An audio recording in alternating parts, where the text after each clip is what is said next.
So, bibigyan ko kayo ng mga kwento mga bakla. Little bit sample lang ha. So, pumunta ako dito sa isang sports bar. Sports bar siya. So, karamihan kasi dito sa Torrevieja, just so yun ng mga bakla.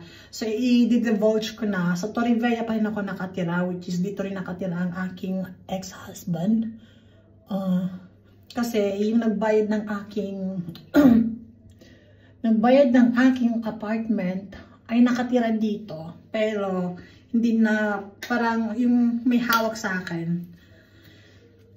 So, meron ako sugar daddy. Nung iniwan ako nung pinalayas ako ng bar, may nakilala akong sugar daddy. To be exact. Hindi ko na kinakahiya yun. So, yun na nga.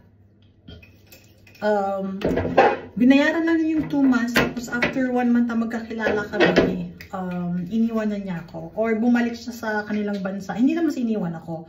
Just kailangan niyang bumalik sa kanilang bansa kasi may nagkasakit yung papa niya, which is 80 plus na yung tatay niya.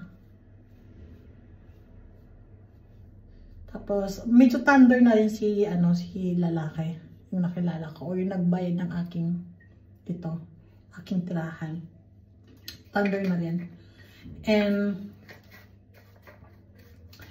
ayun.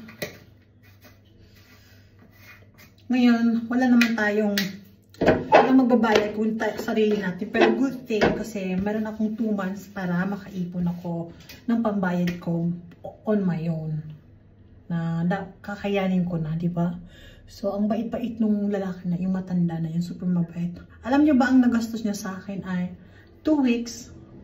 Pagbala yung the whole month, umabot siya, kasali na yun, 5, 1, so mga 2,000 euro in just 1 month ang nagastos niya sa akin.